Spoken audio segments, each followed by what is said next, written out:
Hello friends, स्वागत है आपके अपने यूट्यूब चैनल श्लोक स्टडी क्लासेस में। तो हम पढ़ रहे थे क्लास 10th का मैथ, जिसमें हमने अपना तीसरे चैप्टर की शुरुआत कर दिया था। और हम क्या कर रहे थे, तीसरे चैप्टर की 3A प्रश्नावली को सॉल्व कर रहे थे। और हमने पिछली क्लासेस में हमने 1 से लेकर 10 तक के सवालों को अच्छे से सॉल्व कर लिया है। और आज की क्लास में हम उसके आगे के प्रश्नों को सॉल्व करेंगे, यानी कि 11 से शुरू करके आगे तक के प्रश्नों को सॉल्व करेंगे। ठीक है, और आज की क्लास में ये जो प्रश्नावली है वो कंप्लीटली खत्म हो जाएगी और हम अगली क्लास से दूसरी प्रश्नावली शुरू करेंगे। ठीक है, तो शुरू करते हैं अपनी क्लास को बिना किसी देरी के। तो देखिए, हमारा जो 11वां क्वेश्चन है वो क्या है कि समीकरण 2x प्लस वाई बराबर 4 तथा 2x माइनस वाई बराबर 4 के युग्म का ग्राफ खींचिए। ये हमें जो रैखिक समीकरण दिए हैं दो, इनका हमें ग्राफ खींचना है। और साथ ही इस त्रिभुज, जो साथ ही इन दो ग्राफ खींचने के बाद जो त्रिभुज हमें मिलेगा, जो त्रिभुज मिलेगा उसका क्षेत्रफल भी ज्ञात कीजिए। ये हमसे प्रश्न पूछा गया है, ये हमारा प्रश्न है। तो हम लिख लेते हैं, पहले तो हल लिखेंगे, हल। और उसके बाद में हम देखेंगे कि हमारे प्रश्न में जो रैखिक समीकरण दिया गया है वो लिख लेंगे। तो लिखते हैं, दिया गया रैखिक समीकरण समीकरण युग्म। हमें रैखिक समीकरण युग्म क्या दिया गया है, ये दिया गया है 2x प्लस वाई बराबर 4 और 2x माइनस वाई बराबर 4। ये हमें पहले समीकरण दे रखा है, ये हमें दूसरा समीकरण दे रखा है। अब हमें क्या करना है, हमें इसका ग्राफ खींचना है। इनका ग्राफ खींचिए। तो हम क्या करेंगे, पहले तो x और y के मान निकालते हैं, वो भी कैसे, समीकरण 1 से करेंगे। समीकरण 1 से समीकरण 1 से शुरुआत करेंगे। समीकरण 1 हमारे पास क्या है, ध्यान से देखिए क्या है, 2x प्लस वाई बराबर 4। यही तो है दूसरा समीकरण, हमारे पहला समीकरण हमारे पास। तो अब हम इसको आगे लिख लेंगे। हम लिखेंगे क्या, हम लिखेंगे यहाँ से हम बाई का मान निकालेंगे। तो बाई बराबर क्या आएगा, 4 तो है इधर, ये माइनस के प्लस के 2x जाएंगे इधर, तो माइनस के 2x हो जाएंगे। ठीक है, तो बाई बराबर आ गया 4 माइनस 2x। ठीक है, अब हम क्या करेंगे, अब x का मान रखेंगे। ठीक है, अब हम x का मान रखेंगे, तो x का मान रखते हैं भाई। x का मान, x बराबर 0 रखने पर, तो रखें भाई, तो आ जाएगा बाई बराबर 4 माइनस 2x। तो बाई बराबर 4 माइनस 2 इंटू एक्स की जगह पे 0। ठीक है, अब सॉल्व करें, बाई बराबर 4 माइनस 0। ठीक है, बाई बराबर 4 माइनस 0, इस तरीके से ये हो गया हमारे पास। ठीक है, अब हम क्या करेंगे, बाई बराबर 4 में से 0 गया, 4 बचेंगे। ठीक है, तो जब हमने x बराबर 0 रखा तो y बराबर 4 आ गया। ऐसे ही हम x बराबर कितने रखेंगे, एक दो रख लें, चलो दो रख देते हैं। दो रखने पर हम वो अंक रखेंगे जो हमें कैलकुलेशन में थोड़ा आसान रहे, और छोटे अंक का हमें बस ये होता है। तो अगर हम x बराबर 2 रख रहे हैं तो क्या आएगा, देखिए y बराबर 4 माइनस 2x, तो रख लेते हैं। y बराबर 4 के 4 तो है ही, दो भी हैं ही, x की जगह पे हमें 2 रखने हैं, इंटू 2। तो y बराबर 4 में से 2 दूनी 4, तो y बराबर कितना आ गया हमारे पास, 0। इसी वजह से हमने 4 रखे थे, क्योंकि हमें पता थी, हमने 2 इस वजह से रखे क्योंकि 4 2 दूनी 4 हो जाएंगे और 0 आ जाएगा, थोड़ा छोटा आ जाएगा। ऐसे ही हम और रख लेंगे। अब 0 तो आ गया, अब x बराबर 3 रख लेते हैं। चलो, x बराबर 0 रखा, 3 क्रम से चलते हैं। एक्स बराबर 0 रख लिया, 2 रख लिया, अब 4 रख लेते हैं। चलो, 4 रखने पर, ठीक है, तो क्या आएगा, बाई बराबर 4 माइनस 2x। तो बाई बराबर 4 माइनस 2 इंटू 4। तो बाई बराबर कितना आएगा भाई, 4 माइनस 2 दूनी 4 दूनी 8। तो बाई बराबर कितना आ जाएगा, माइनस के 4। इस तरीके से ये मान हमारे पास बन के आए हैं। अब हम क्या करेंगे, इसकी सारणी बना लेते हैं। तो सारणी हम यहीं पे बना लेंगे। इसकी जो सारणी है वो बहुत ही प्यार से बनाएंगे अपन अच्छे अच्छे राइटिंग में। तो यहाँ से आई ये सारणी, ये 3 मान निकले हमारे, 3 खाने करेंगे, ये x का मान, ये y का मान। तो जब हमने x बराबर 0 रखा तो y का मान 4 आ गया, जब हमने x बराबर 2 रखा तो y बराबर 0 आ गया, और x बराबर जब हमने 4 रखा तो y बराबर कितना आया, -4 आ गया। ये हमारी सारणी बन के कंप्लीट हो गई। अब हम सेम काम करेंगे समीकरण नंबर 2 से। तो हमने समीकरण नंबर 1 से निकाल लिया, अब हम निकालेंगे समीकरण नंबर 2 से। तो ठीक है, देख लीजिए, समीकरण नंबर 2 से निकाल लेते हैं भाई। अब जगह अभी से कर लेते हैं हम अपनी प्रॉपर, ये यहाँ तक। ठीक है, अब हमारी प्रॉपर जगह हो गई। तो हमारे पास पहले दूसरा समीकरण क्या है, समीकरण 2 से।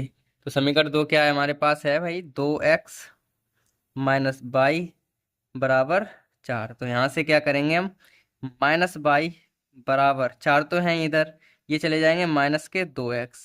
ठीक है, अब यहाँ से अगर माइनस हटाएंगे, यहाँ से अगर माइनस हटाएंगे तो इधर के चिन्ह जो है बदल जाएंगे।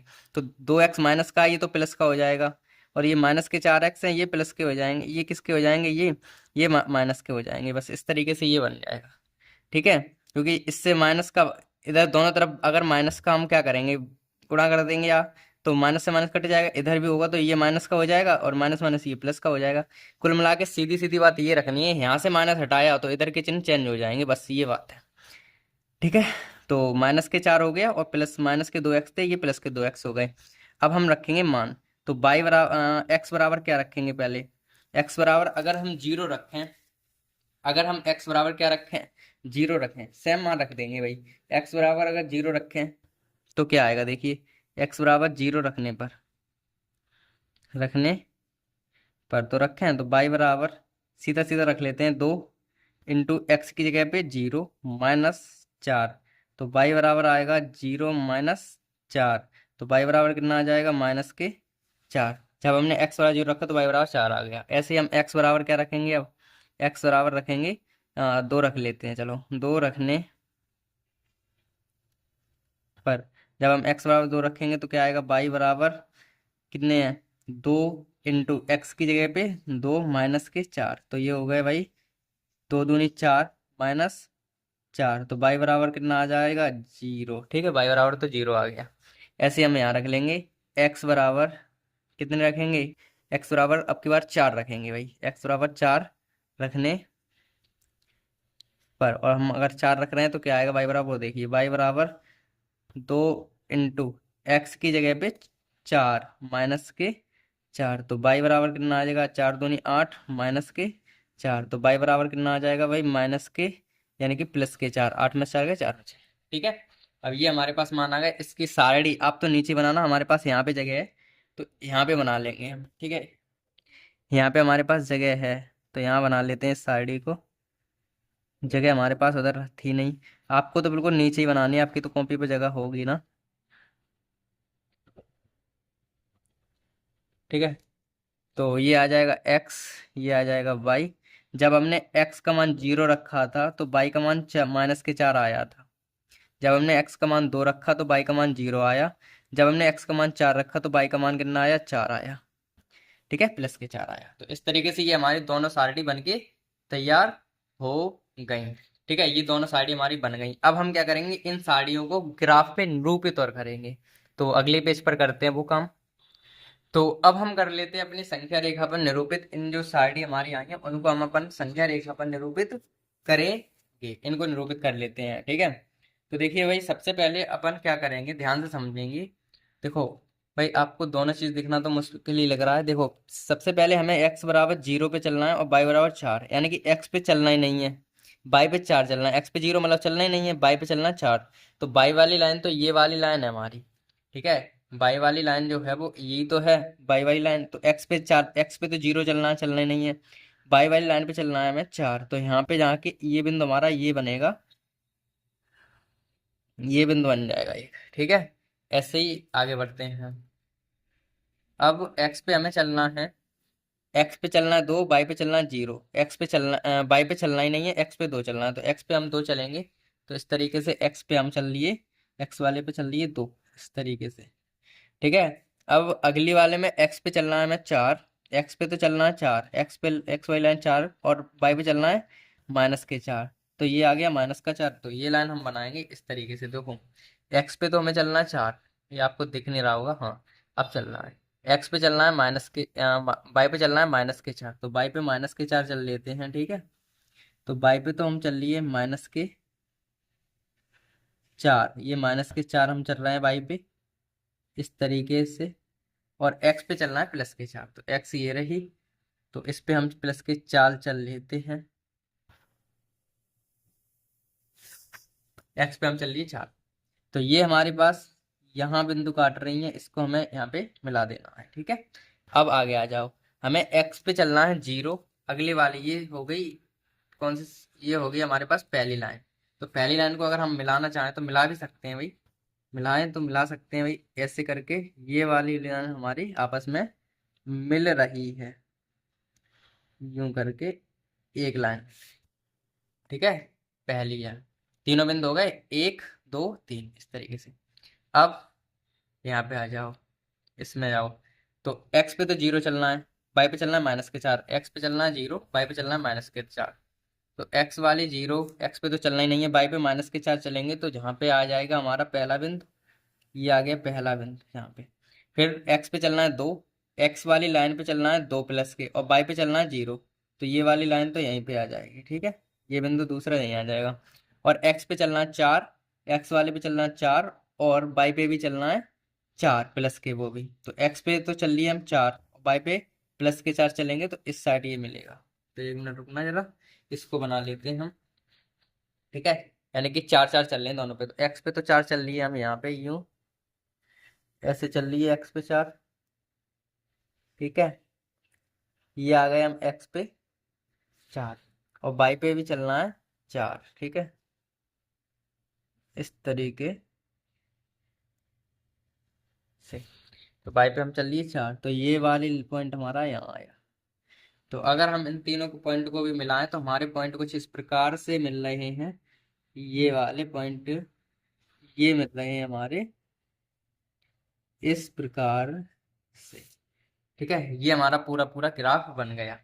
ठीक है, अगर हम पॉइंटों के नाम लिखना चाहें तो पॉइंटों का नाम लिखना आप सीखिए। देखिए पॉइंटों का नाम कैसे लिखेंगे वो देखिए, ध्यान से समझना है आपको ये चीज। देखो इस पॉइंट का अगर नाम लिखें हम, इस पॉइंट का, पहले पॉइंटों को सबका नाम ले लेते हैं, जैसे कि चलो साथ ही साथ लिख लेते हैं। जैसे हमने ये मान लिया ए पॉइंट, ये बी मान लिया, ये सी मान लिया, और आगे वाले ये डी और जे ई मान लिया, ऐसे ही करके नाम ही तो लगना था। अब इनका नाम लिख लेते हैं। देखो पॉइंट ए का नाम पहले लिखेंगे, तो देखो पॉइंट ए पे क्या है, हम एक्स पे तो चले नहीं हैं, तो एक्स पे तो हम चले नहीं हैं, तो इस पॉइंट का जो नाम होगा, इस पॉइंट का जो निर्देशांक होंगे, एक्स पे तो चले नहीं 0 चले, और वाई पे चले 4। इस तरीके से एक्स पे चले 0, एक्स पे तो 0 चले, वाई पे चले 4, तो इस तरीके से लिख दिया। ऐसे ही अगर हम बी की बात करें तो बी पे देखो एक्स पे वाई पे तो चले ही नहीं है, एक्स पे चले हैं 2 इस तरीके से। और इसकी बात करें तो एक्स पे भी चले 4 और वाई पे भी चले 4, ये आ गया इसका। और इसकी बात करें ई की, तो एक्स पे भी चले 4 और वाई पे चले -4 इस तरीके से। और इसकी बात करें तो एक्स पे चले, एक्स पे तो 0 चले हैं, वाई पे चले हैं -4, इस तरीके से हम लिख सकते। ठीक है, अब हमसे क्या कहा था प्रश्न में, जो हमें लाइनों से त्रिभुज मिला है उसको क्या करना है, हमें उसका क्षेत्रफल निकालना है। तो त्रिभुज देखो कौन सा मिल रहा है। त्रिभुज अगर पूरे त्रिभुज की बात करें तो बिंदु एक ओ और मानना पड़ेगा हमें, वो बिंदु यहाँ पे है। तो पूरे त्रिभुज की बात करें तो हमें पूरा त्रिभुज ये मिला है। यहाँ से अगर हम हाईलाइट करें इसे, तो हाईलाइट भी कर सकते हैं, हाईलाइट कर देते हैं ठीक है आपके लिए। अगर हम हाईलाइट करें इसे तो ये इस तरीके से छायांकित होता है। इसका नाम अगर आपसे कहे कि छायांकित करो, तो छायांकित भी हम इस तरीके से करेंगे।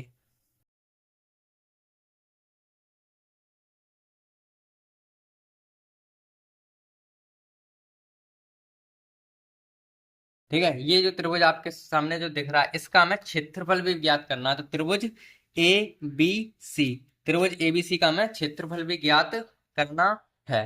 ठीक है, तो क्षेत्रफल ज्ञात करने के लिए हमें एक फॉर्मूले की जरूरत पड़ेगी। ठीक है, वो करते हैं। तो पहले तो हम न्यू पेज लेंगे, उसके बाद सॉल्यूशन हम इसका कंटिन्यू करें। ठीक है, तो यहाँ पे कर लेते हैं इसको। तो त्रिभुज हमें कौन सा मिला? तब हमें त्रिभुज जो मिला, त्रिभुज ए बी सी, यही तो त्रिभुज मिला। त्रिभुज हमें ए बी सी मिला। एक मिनट हम इसे लगा ही लेते हैं, अरे लगा नहीं पाएंगे क्योंकि आपको दिखाना भी तो है कुछ। त्रिभुज ए बी सी जो मिला उसका हमें क्षेत्रफल ज्ञात करना है। त्रिभुज ए बी सी का क्षेत्रफल हमें ज्ञात करना है। और ये किसके बराबर होगा ये बताओ। त्रिभुज एबीसी किसके बराबर होगा ये देखिए, ध्यान से समझना है ये चीज।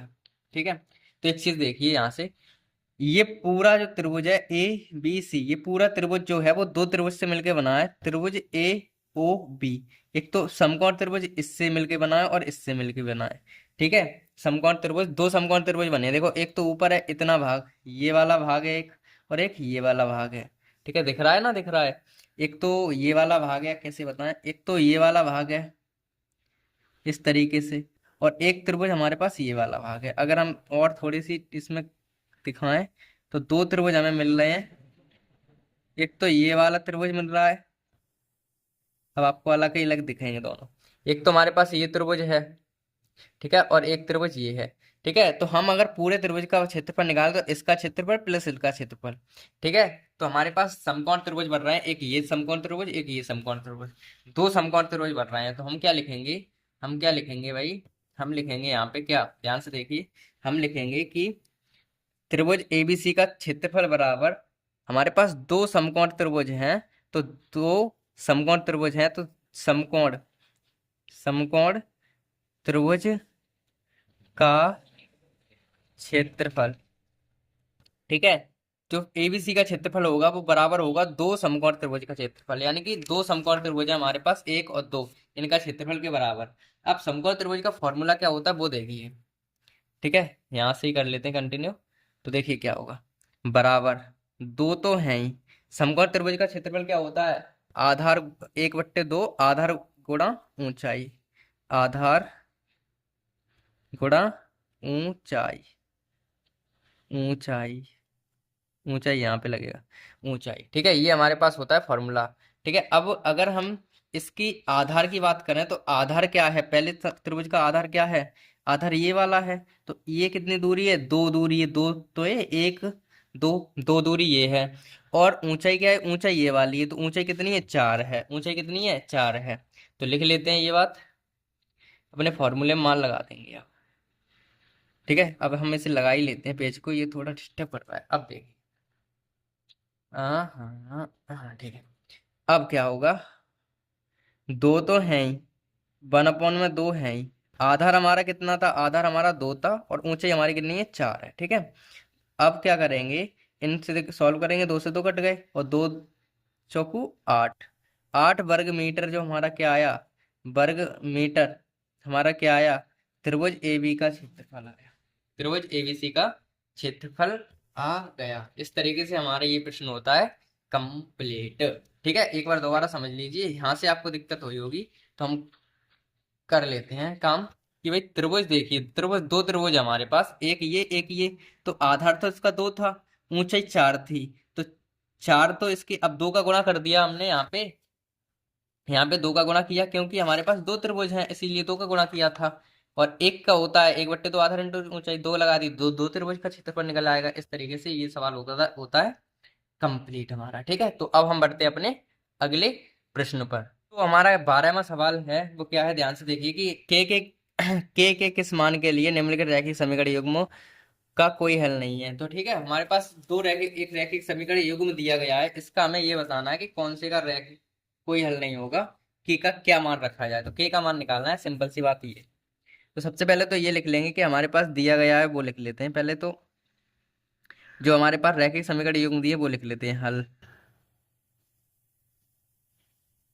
दिए गए रैखिक समीकरण युग्म, ये हमें दिए गए हैं। तो पहला समीकरण क्या है, 3x + y बराबर 1, और दूसरा क्या है, 2k-1x + k-1 बराबर 2k+1। ये हमारे पास पहला समीकरण है, ये हमारे पास दूसरा समीकरण है, ये हमें दिए गए हैं मान। ठीक है, अब हमसे एक काम करें इसमें, अगर हम समीकरण एक की तुलना करें किससे, अब हमें इसकी जरूरत तो है नहीं प्रश्न की, हमने प्रश्न तो लिख ही लिया, तो यहाँ से जरूरत है। तो अब हम क्या करें, समीकरण एक की तुलना, समीकरण एक की तुलना, तुलना समीकरण a1x b1/c1 बराबर 0 से करने पर, अगर हम समीकरण एक की तुलना ये ऐसे करें तो क्या आएगा वो देखिए।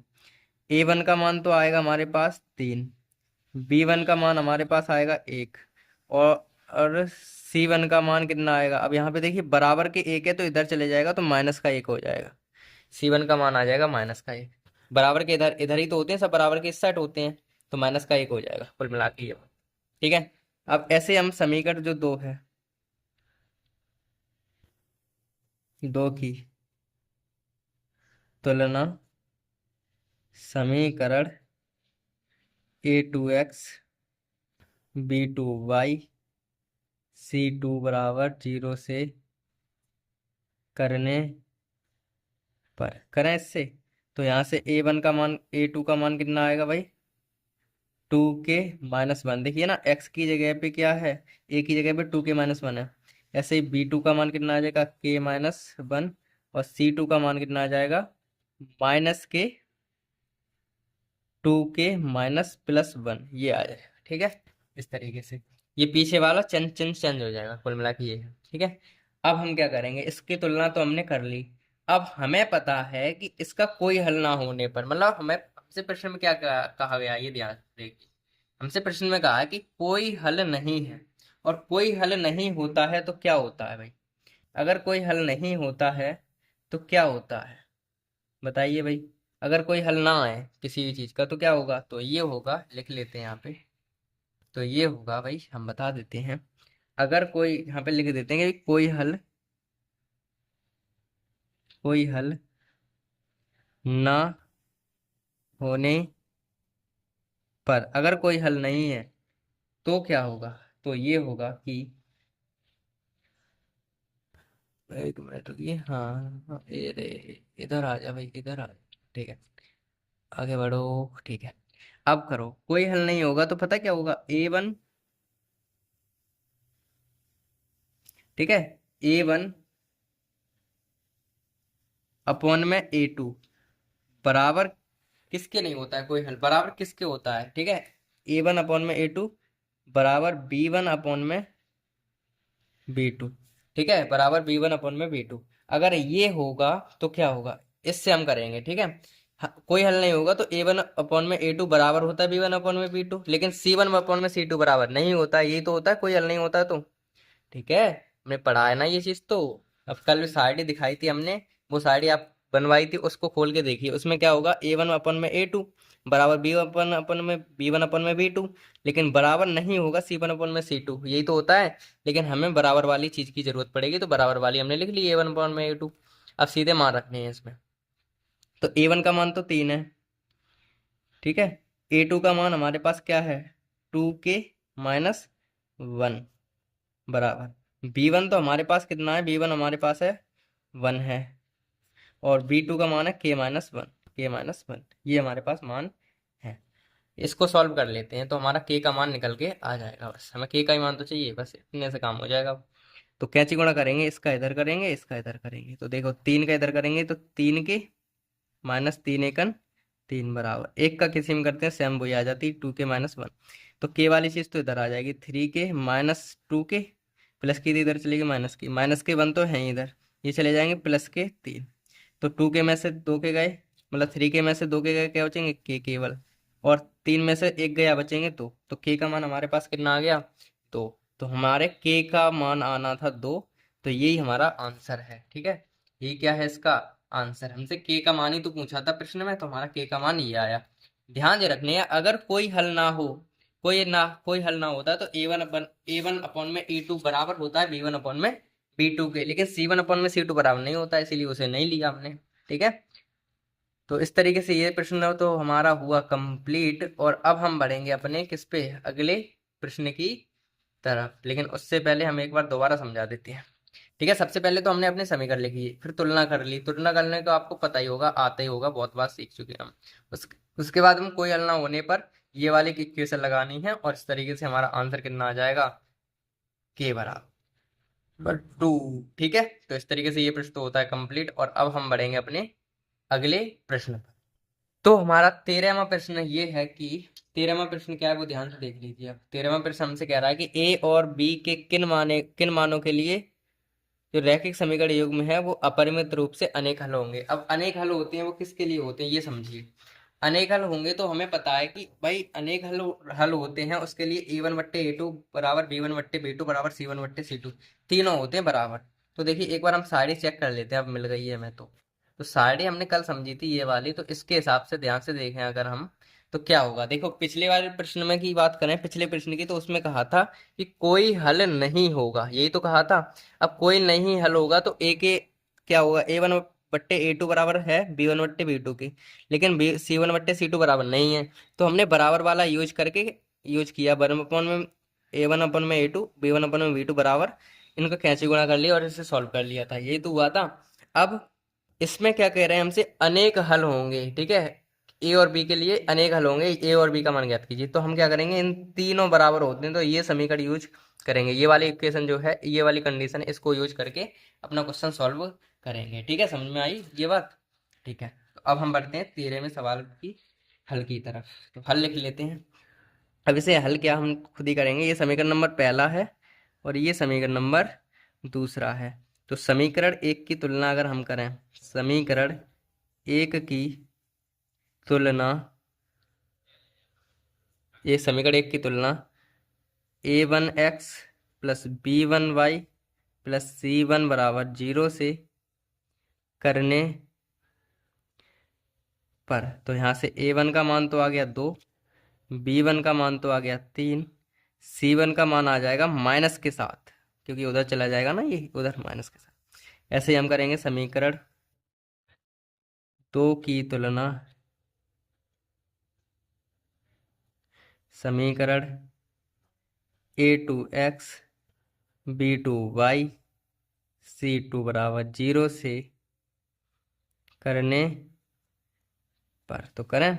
तो a2 का मान आ गया a-1 b2 का मान आ गया a प्लस बी, और c2 का मान आ गया माइनस के 3a प्लस बी माइनस के 2, ये आ गया। ठीक है, इस तरीके से हमने तुलना कर ली। भाई तुलना करना तो आपको आता होगा ना, तुलना करना तो आता होगा। ठीक है, अब हम क्या करेंगे वो समझ। अब हमने तुलना कर ली, अब हमें ए और बी के मान ज्ञात करने हैं। सिंपल सी बात है। तो अगर हमारे पास कंडीशन दे रखी है, क्या कंडीशन हमें दे रखी है कि ए और बी कोई हल ना होने के या अपरिमित रूप से अनेक हल होने के कारण। तो अपरिमित रूप से अनेक हल होने पर तो हम लिखेंगे भाई अपरिमित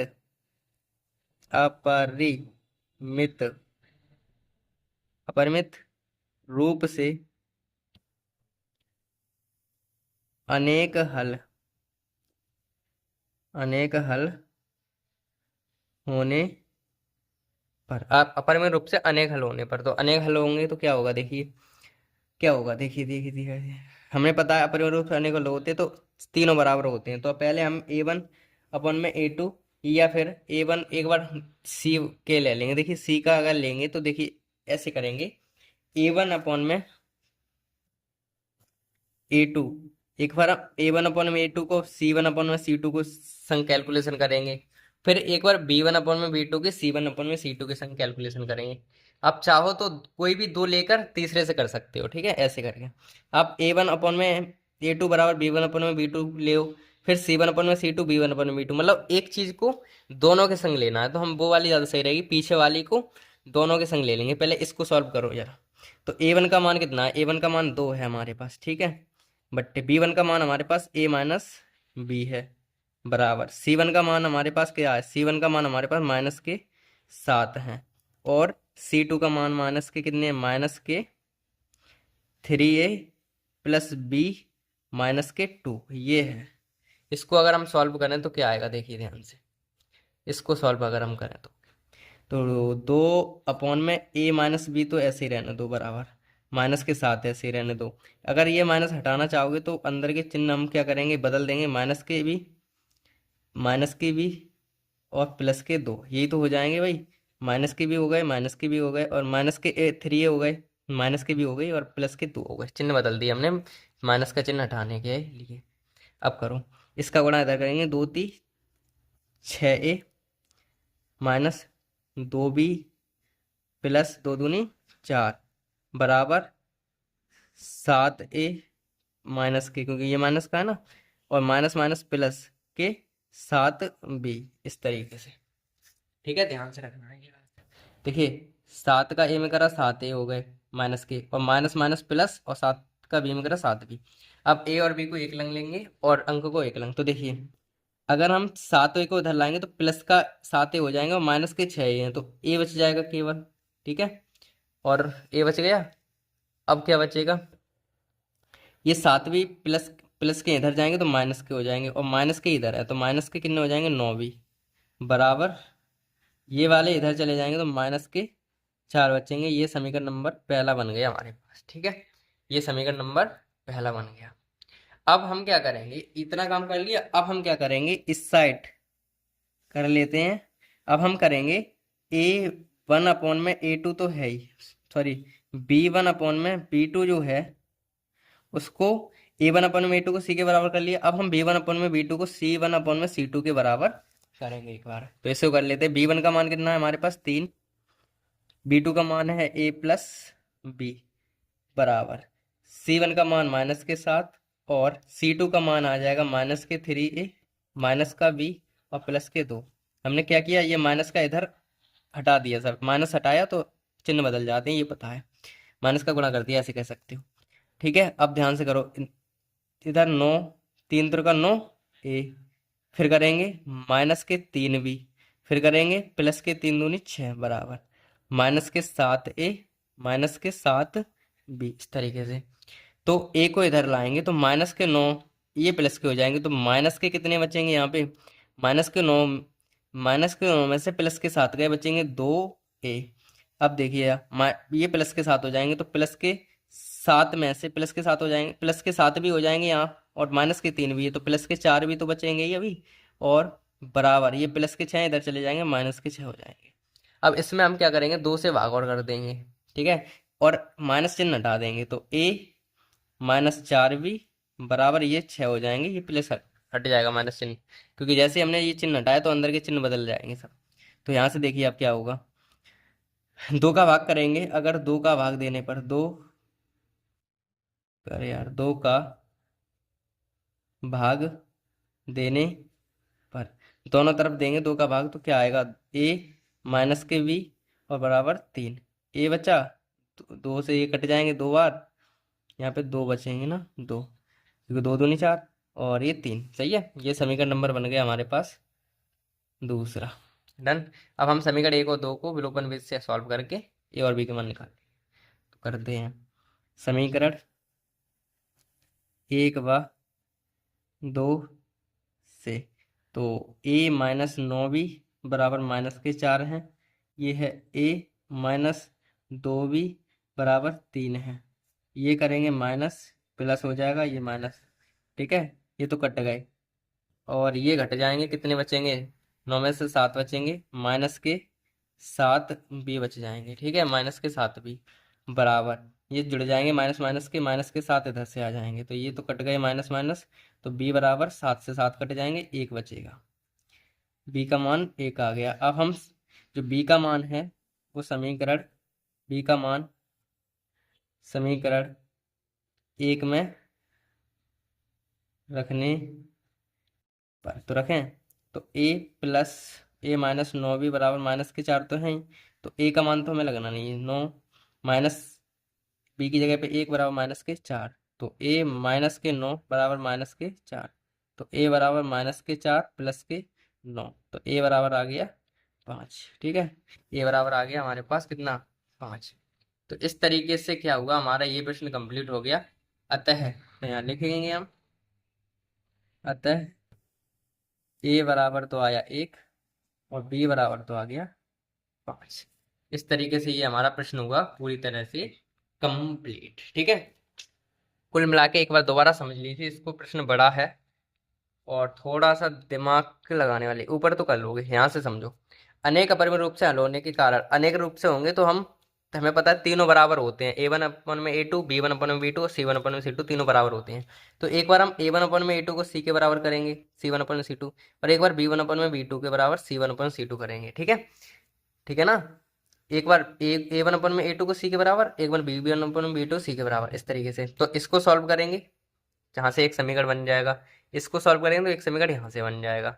फिर इन दोनों को विलोपन विधि से सॉल्व करके, जो हमने 9th में और 8th में सीखी, उससे हम ए और बी के मान निकाल लेंगे। ठीक है, तो आज ये प्रश्नावली होती है फाइनली खत्म, कंप्लीट हो गई ये प्रश्नावली हमारे पास।